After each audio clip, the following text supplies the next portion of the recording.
안녕하세요 여러분. 오늘의 흥미로운 영상 내용은 테슬라 주가 급등, 언제 매도해야 할까요? 그리고 헬스케어 주식 지금이 기회일까요? 에 관한 것입니다. 우선 좋아요 버튼을 누르고 채널 구독 및 알림 설정도 잊지 마세요. 여러분의 관심과 지지가 저희에게 큰 힘이 됩니다. 첫 소식은 월스트리트 저널 기사에서 다룬 테슬라 주가 급등과 관련된 소식을 소개해드리려고 합니다. 테슬라의 최근 주식시장 움직임과 향후 투자 전략에 대해 알아보겠습니다. 첫째, 테슬라 주가의 폭발적 상승. 지난 11월 5일 미국 대선 이후 테슬라 주가는 약 91% 상승하며 투자자들의 주목을 받았습니다. 선거 이후 이 회사는 약 7,350억 달러의 시장 가치를 추가하며 눈부신 성과를 보여줬는데요. 하지만 이번 주 수요일 테슬라 주가는 8.3% 하락하며 440.13달러에 마감했습니다. 이는 최근 몇 달간 상승세를 고려할 때 자연스러운 조정일 수 있습니다. 둘째, 테슬라 주가와 월가의 목표 가격. 월가 애널리스트들은 테슬라 주식의 목표 가격을 약 290달러로 설정했지만 현재 테슬라 주가는 이보다 훨씬 높은 수준에서 거래되고 있습니다.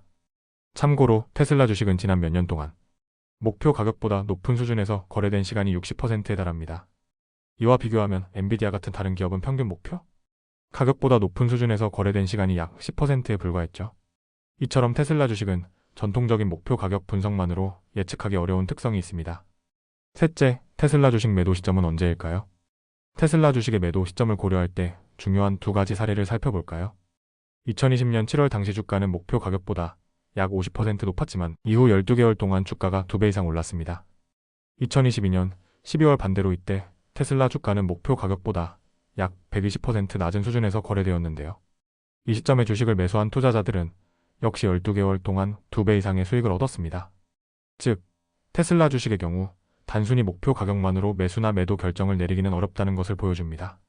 넷째, 월가의 전망과 투자 전략.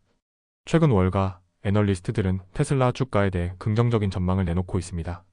베어드비의 IRD 애널리스트 벤 칼로벤 KL로는 테슬라의 목표 가격을 280달러에서 480달러로 대폭 상향 조정했는데요. 그는 향후 테슬라의 성장 가능성을 뒷받침할 촉매제로 다음 두 가지를 언급했습니다. 2025년 초 출시 예정인 저가형 모델, 2025년 후반 출시 예정인 자율주행 로보택시 서비스. 그는 이러한 요인을 근거로 테슬라 주식의 상승세가 당분간 이어질 가능성이 높다고 보고 있습니다. 다섯째, 투자자에게 주는 메시지. 마지막으로 테슬라 주식 투자에서 중요한 점은 월가 애널리스트들의 감정 변화와 목표 가격의 변화를 주의 깊게 살펴보는 것입니다. 목표 가격이 정점에 도달했을 때 매도하거나 월가의 감정이 긍정적으로 변화할 때 매수하는 전략이 효과적일 수 있습니다. 이렇게 테슬라 주식의 최근 동향과 투자 전략에 대해 살펴봤습니다. 테슬라의 랠리가 얼마나 더 이어질지는 알 수 없지만 월가의 분석과 투자자들의 신중한 접근이 중요하다는 점을 다시 한번 강조드리고 싶습니다. 다음 소식은 월스트리트 저널에서 다룬 헬스케어 주식에 대한 흥미로운 분석을 소개합니다.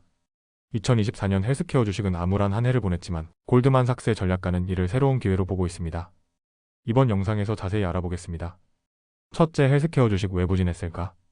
2023년과 2024년 헬스케어 주식은 다른 업종에 비해 낮은 수익률을 기록했습니다.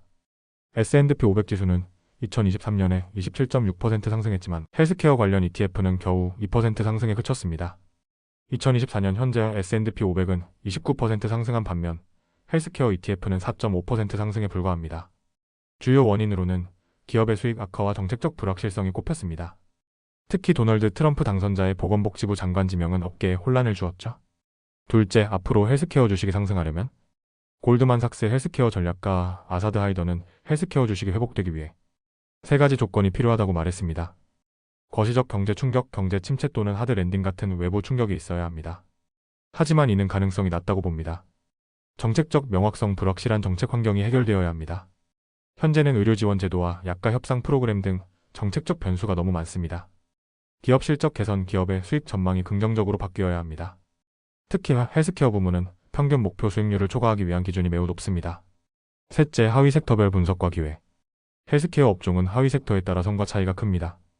의료기술 기업 인투어티브 서지컬, 바스턴, 사이언티픽 같은 의료기술 회사는 새로운 제품 주기를 통해 성장 가능성을 보여주고 있습니다.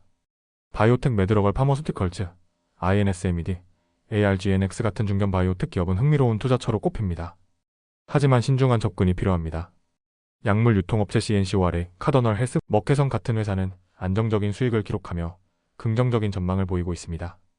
의료 서비스 제공자, 병원 운영자와 의료 서비스 제공자는 정책적 불확실성과 비용 문제로 어려움을 겪고 있지만 장기적으로는 기회가 될 수 있습니다. 넷째, 비만 치료제와 새로운 기술. 최근 비만 치료제는 헬스케어 업계의 핵심 주제로 떠올랐습니다. 일라이릴리는 시장에서 선두를 유지하고 있으며 새로운 기술과 제품 개발에서 강세를 보이고 있습니다. 반면 노보 노디스크는 새로운 데이터 발표를 앞두고 불확실성이 커지고 있습니다. 이 분야는 앞으로도 많은 논란과 기회가 공존할 것으로 보입니다. 다섯째, 투자 전략. 마지막으로 헬스케어 주식에 투자할 때는 하위 섹터별로 신중하게 선택하는 것이 중요합니다. 의료기술 기업, 중견 바이오텍, 약물 유통업체는 특히 주목할 만한 섹터입니다. 정책 변화와 기업 수익 전망에 따라 포트폴리오를 조정하는 유연성이 필요합니다. 이렇게 헬스케어 주식의 현재 상황과 투자 전략에 대해 살펴봤습니다. 헬스케어 주식은 현재 부진한 성과를 보이고 있지만 하위 섹터별로 기회가 분명히 존재합니다. 오늘은 여기까지입니다. 다음 영상에서 더 유익하고 흥미로운 내용으로 찾아뵙겠습니다. 이 영상은 투자 의견이 아닙니다. 매우 고맙습니다.